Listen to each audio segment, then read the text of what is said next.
This is Revathi. Welcome back to అందమైన కథల పొదరిల్లు. ప్రియమైన రాక్షసి ఎపిసోడ్ నంబర్ 184. జితేంద్రతో ఆడుకుంటున్న చైతన్య. పాపం జితేంద్ర, అసలు ఏం జరిగింది? కథలకు వెళ్ళబోయే ముందు దయచేసి వీడియోకి ఒక లైక్ ఇవ్వండి, అలాగే హైప్ ఇచ్చి వీడియోని సపోర్ట్ చేయండి. స్టోరీస్ నచ్చినట్టయితే మన ఛానల్ని తప్పకుండా షేర్ చేయండి. ఇక కథలోకి వెళ్ళిపోదాం. అమర్ అలా అంటూ వెళ్ళి కూర్చోగానే అందరి మనసులు తృప్తి పడుతుంటాయి. ముఖ్యంగా అశ్విన్ ఇంకా ఆనందపడుతుంటాడు. కానీ ఆ ఆనందాన్ని పైకి చూపించకుండా గంభీరంగా ఉంటాడు. త్వరగా రా అత్త, త్వరగా రాయమ్మా, నలుగురం కలిసి టిఫిన్ చేద్దాము అంటూ ఆనంది ఒక పక్క అశ్విన్ చెయ్యి, ఇంకొక పక్క నందిత చేపట్టుకుని డైనింగ్ టేబుల్ దగ్గరికి వెళ్తుంది. నందితని అమర్ పక్కన కూర్చోబెట్టి అశ్విన్ని తన పక్కన కూర్చోబెట్టుకుంటుంది. వాళ్ళని చూసి ముత్యాలు సంతోషపడుతూ అందరికీ టిఫిన్ వడ్డిస్తుంటే అందరూ తృప్తిగా తింటూ ఉంటారు. అందరి మనసులో సంతోషం ఉన్నా కానీ ఆ సంతోషాన్ని మాత్రం ఒక ఆనందీనే బయట పెడుతూ ఏదో ఒకటి మాట్లాడుతూ సందడిగా ఆ కొద్ది క్షణాలు గడిపేలా చేస్తుంటుంది. అశ్విన్ ఇడ్లీ తింటుంటే, నీకు ఆలు పొరాటా అంటే ఇప్పుడు బాగా ఇష్టమని చెప్పావు కదయ్యమ్మా, ఇప్పుడు బాగా తిను అంటూ ఆనంది అశ్విన్ నోట్లో కుక్కిచ్చి పెడుతుంటుంది. ఆ ఫుడ్ రెసిపీ అసలే ఇష్టపడని అశ్విన్ చచ్చినట్టు ఆ క్షణం తినక తప్పలేదు. కొడుకు తిప్పలు చూసి అమర్ నవ్వుకుంటూ, వాడికి ఇష్టమైంది తిననివ్వానంది అని అంటాడు అమర్. లేకపోతే ఫోజులు కొడతాడా అని ఆనంది మనసులో అనుకొని, మావయ్య చెప్పాడు కాబట్టి నేను వదిలేస్తున్నానేమా, లేకపోతే మిగిలిన పరోటాలు మొత్తం నీతోనే తినిపించేదాన్ని అని అశ్విన్ చెవిలో చెప్తుంది. నీకు పుణ్యం ఉంటుంది, నన్ను తృప్తిగా తిననివ్వవే అని తిట్టి అశ్విన్కి ఇష్టమైనవి తింటున్నాడు. అలా అమర్తో కలిసి తినడం ననిత మనసుకి సంతోషంగా అనిపిస్తూ అమర్ వైపు ఆశగా చూస్తుంటే అమర్ కూడా తల తిప్పి అదే ఆశతో నవ్వుతూ చూస్తుంటాడు. అలా అమర్ అందరితో కలిసి టిఫిన్ చేస్తూ, ఏమైనా ఇవాళ నీ పుణ్యాన మీతో కలిసి బ్రహ్మాండమైన టిఫిన్ చేస్తున్నాను ఆనంది అంటాడు అమర్.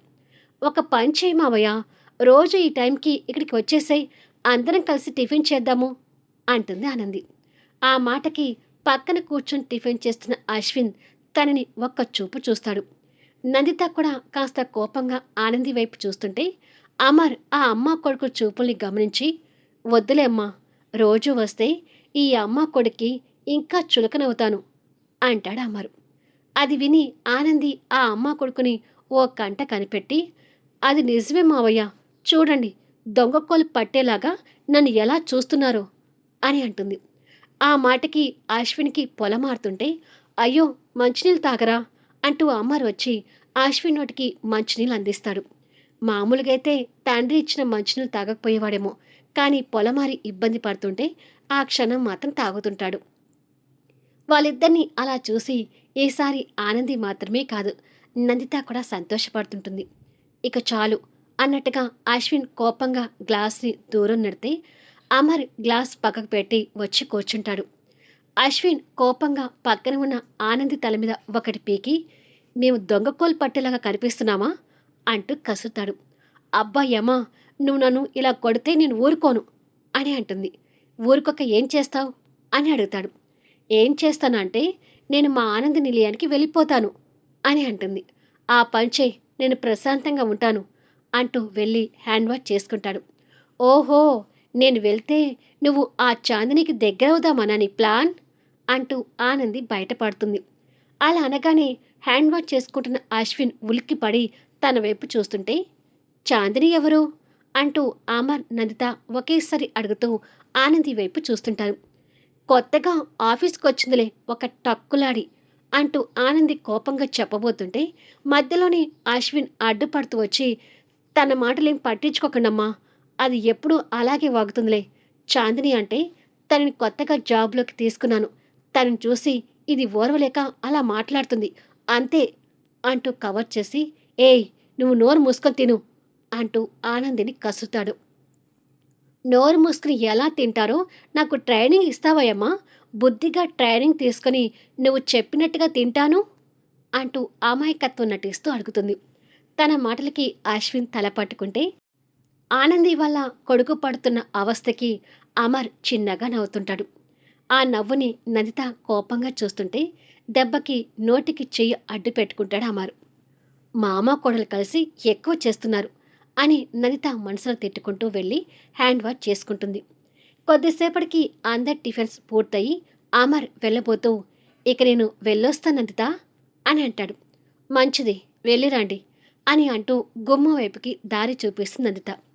దొంగ మొహంది, కాసేపు ఉండి వెళ్ళొచ్చు కదా అని ఒక్క మాట అనొచ్చు కదా, అయినా ఈ మాత్రం తనతో కలిసి టిఫిన్ చేయటం గ్రేట్లే అని అనుకొని కొడుకు వైపు చూస్తాడు. కొడుకు ఎప్పట్లాగా తండ్రిని కోపంగా చూస్తుంటాడు. వీడొక్కడు నన్ను ఎప్పుడు ప్రేమిస్తాడో తెలియదు, ఎప్పుడు ద్వేషించుకుంటాడో తెలియదు అని మనసులో అనుకొని వెళ్ళొస్తానమ్మా నంది అని కోడలికి చెప్పి బయటికి వెళ్ళిపోతాడు. పాపం మా మావయ్యకి ఇక్కడ కాసేపు ఉండాలని ఉంది, కానీ మీ అమ్మ కొడుకు ఒప్పుకోరాయా అంటూ దీర్ఘం తీస్తూ ఇద్దరిని కోపంగా చూస్తుంటుంది ఆనంది. నీ నోటికి తాళం వేయకపోతే ఎప్పుడో గాని నా చేత్తో చీపురు దెబ్బలు తింటావు, జాగ్రత్త అంటూ కోడల్ని హెచ్చరించి నందిత కోపంగా వెళ్ళిపోతుంటుంది. అత్త తిట్టేసరికి ఈ కోడలు కాస్త ఫీల్ అవుతుంటే, అమ్మ చెప్పింది గుర్తుపెట్టుకో, ఆఫీస్ టైం అవుతుంది, వెళ్దాం పదా అంటూ కాస్త సీరియస్గా చెప్తాడు అశ్విన్. ఏం, నీకు చాందిని మీద మనసు మలుతుందా అంటూ కోప్పడుతుంది ఆనంది.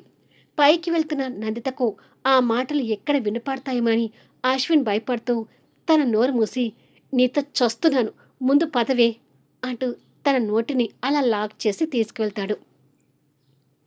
శివంగి మొగుడు దగ్గరికి వెళ్ళిన విషయం తెలియని జితేంద్ర తెల్లగా మొహానికి మేకప్ పూసుకొని టిక్ టాక్న అద్దం ముందు రెడీ అవుతుంటే సూర్యనారాయణ అక్కడికి వచ్చి, ఏంట్రా ఇవాళ స్పెషల్గా రెడీ అవుతున్నావు అని అడుగుతాడు.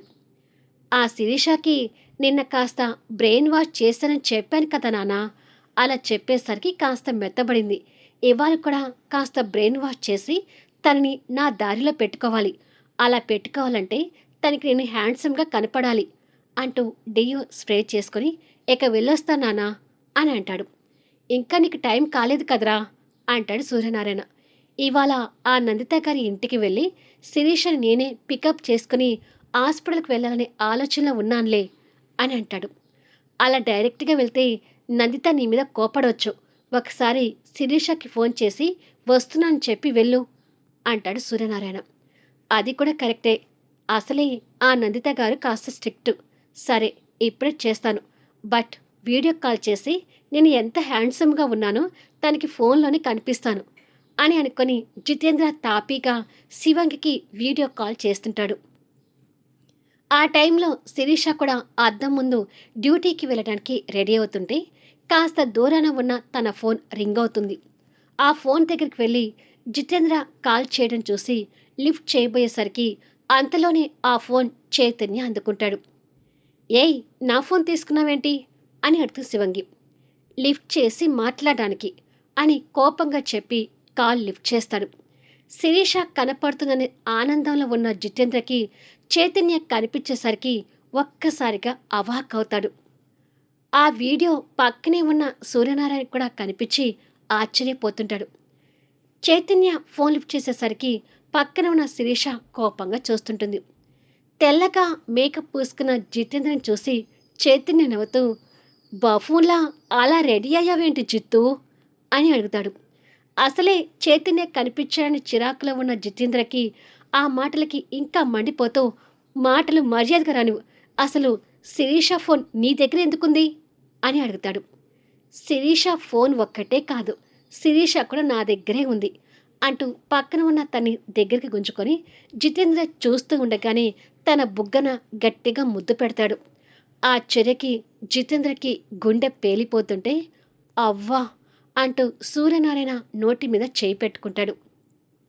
ఆగు చైతన్య, ఏంటిది అని శిరీష గింజుకోబోతుంటే చైతన్య తన్ని గట్టిగా పట్టుకొని తన బుగ్గన మళ్ళీ ముద్దు పెట్టి, నీ ముందు నా పెళ్ళాంతో సరసాలాడుతుంటే తను ఫీల్ అవుతుంది జితేంద్ర, నువ్వు ఫోన్ పెట్టే, మేము తీరిగ్గా సరసాలు ఆడుకోవాలి అని చెప్పి ఫోన్ కట్ చేస్తాడు. కట్ అయిపోయిన కాల్ చూస్తూ జితేంద్ర షాక్ అవుతుంటే, ఏంట్రా ఇలా జరిగింది, నిన్నేదో శిరీషకి బ్రెయిన్ వాష్ చేశాను, ఇక నీ వైపుకు వస్తుందన్నట్టుగా మాట్లాడావు, ఇప్పుడేంటి మొగుడితో సరసాలాడుతుంది అని అడిగితే సూర్యనారాయణ. నాకు అది అర్థం కావడం లేదు నాన్న. నేను అర్జెంటుగా ఆ చైతన్య వాళ్ళ ఇంటికి వెళ్ళాలి అని చెప్పేసి టకటక బయటికి వెళ్ళిపోతాడు. ఇక్కడ శివంగి మొగుడి మీద సీరియస్ అవుతూ, "ఏంటి చైతన్య ఇది? బుద్ధి లేకుండా ప్రవర్తిస్తావు" అంటూ కోప్పడుతుంది. "ఎవరి దగ్గర ఎలా బుద్ధిగా ఉండాలో నాకు బాగా తెలుసులే శివంగి" అని అంటాడు. "ఏంటి నీకు తెలిసేది? నా పరువు తీస్తున్నావు నువ్వు" అంటూ కోప్పడుతుంది. పరువు తీయటం కాదు, మనవేంటో ఆ జిత్తుగాడికి చూపించాను. నాకు తెలిసి ఈ పాటికి ఆ జిత్తుగాడు జుట్టు పీక్కుంటూ ఇక్కడికి రావటానికి బయలుదేరి ఉండాలి. ఈలోపే వాడికి ఇంకాస్త పిచ్చెక్కిస్తాను అని అంటాడు. ఎందుకొస్తాడు? ఏమీ రాడు. కాకపోతే హాస్పిటల్లో కలిసి నువ్వేంటి అక్కడ ఉన్నావని అడగొచ్చు అంటుంది శివంగి. జితేంద్ర మనస్తత్వాన్ని ఇంకా పూర్తిగా అర్థం చేసుకోలేక. "హ్మ్, నీకు వాడి గురించి తెలిసింది ఇంతే" అంటాడు చైతన్య విరక్తి చెందుతూ. "పెద్ద తోపు అన్నట్టుగా బిల్డప్లు ఇవ్వకు. పొద్దున్నే నా మూడ్ పాడు చేశావు" అంటూ చైతన్య మీద సీరియస్ అయి అద్దం ముందుకు వెళ్ళి రెడీ అవుతుంటుంది. చైతన్య తన వెనుకగా వెళ్ళి అద్దంలో నుంచి తనని చూస్తూ తన నడుము చుట్టి హగ్ చేసుకొని, "నీ మూడు నేను సెట్ చేయనా" అని అంటాడు. "ఇదే వద్దని చెప్పాను. ముందు నన్ను వదులు" అంటూ శిరీష కోపంగా చైతన్యని వదిలించుకోవాలని చూస్తుంటే చైతన్య తన్ని ఒక రౌండ్ తిప్పి శిరీషని వచ్చి చైతన్య బుగ్గన ముద్దు పెడుతున్నట్టుగా బుగ్గ మీదకి గుంజుకొని సెల్ఫీ తీస్తాడు. అది చూసి ఇంకా కోపం తెచ్చుకుంటూ, "అయ్యో చైతన్య, ఏం చేస్తున్నావు నువ్వు" అంటూ విసుక్కుంటూ శివంగి. "మన సంసారాన్ని బాగు చేస్తున్నాను" అంటూ తీసిన సెల్ఫీని జితేంద్ర ఫోన్కి పంపిస్తాడు. డ్రైవింగ్ చేస్తూ వస్తున్న జితేంద్ర ఫోన్ నోటిఫికేషన్ సౌండ్తో ఫోన్ ఓపెన్ చేస్తాడు. నిజంగానే శిరీష చైతన్య బుగ్గ మీద ముద్దు పెడుతున్నట్టుగా ఉన్న ఫోటో చూసి విరక్తి చెందుతూ డ్రైవింగ్ మీద కాన్సంట్రేషన్ తప్పేసరికి కారు కాస్త కూరగాయల బండి వైపుకు దూసుకు వెళ్తుంటుంది. ఆ కారు చూసి కూరగాయలు అమ్మే ఆవిడ భయపడుతూ పక్కకు తప్పుకుంటే జితేంద్ర తేరుకొని బ్రేక్ వేసేటప్పటికి కారు వెళ్ళి ఆ బండికి గుద్దుకుంటుంది. కాసేపట్లో ఆ కూరగాయలు అమ్మే ఆవిడతో పాటు చుట్టుపక్కల జనాలు కూడా గుమ్మికూడి జితేంద్ర వీపు విమానం మోత మోగిస్తుంటారు. మరి కాసేపటికి అందరూ వాడిని మధ్యలో నిలబెట్టి ఆవిడకు జరిగిన నష్టానికి డబ్బులు కట్టి వెళ్ళు అని అంటారు. తిన్న దెబ్బలతో పాటు డబ్బులు కూడా కట్టి మళ్ళీ బయలుదేరుతాడు. ఇలా డ్రైవింగ్ చేస్తూ వెళ్తుంటే మళ్ళీ నోటిఫికేషన్ వచ్చినట్టుగా సౌండ్ వినపడుతుంది. అలా డ్రైవింగ్ చేస్తూనే మళ్ళీ ఫోన్ ఆన్ చేస్తాడు. ఈసారి ఏకంగా శివంగి చైతన్య మీద పడుకొని చైతన్య పెదవుల మీద శివంగి ముద్దు పెట్టే సెల్ఫీ అది. అది చూసి నిజంగానే ఈసారి 2 చేతులతో జుట్టు పీక్కుంటూ ఏకంగా స్టీరింగ్‌ని వదిలేస్తాడు. డైరెక్ట్‌గా వెళ్ళి కారు చెట్టుకి గుద్దుకుంటుంది. కారు గుళ్ళైనా అతను మాత్రం ప్రాణాలతో బయటపడి క్యాబ్ బుక్ చేసుకుని వస్తుంటాడు.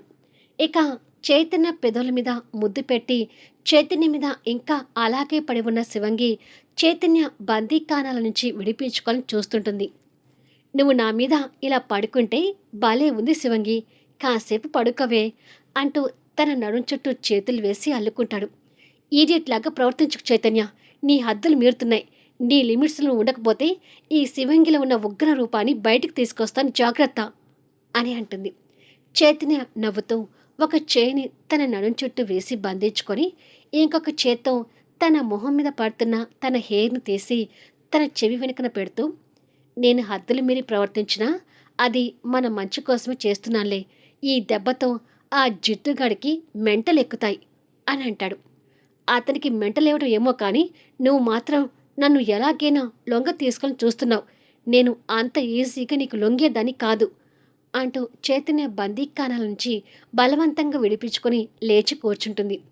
చైతన్య కూడా లేచి తన దగ్గర తీసుకొని, "ఇప్పుడు నా ప్రవర్తన నీకు బాధ కలిగిస్తే సారీ" అని తన నుదుటిన ముద్దు పెట్టి వెళ్ళిపోతాడు. శిరీష ఆ ముద్దుని మునివేలతో తడుముకొని అంతలోనే మళ్ళీ కోపం తెచ్చుకుంటూ, "చిచి, నేను ఇలాంటి ముద్దులకి పడిపోకూడదు" అని అనుకుంటుంది.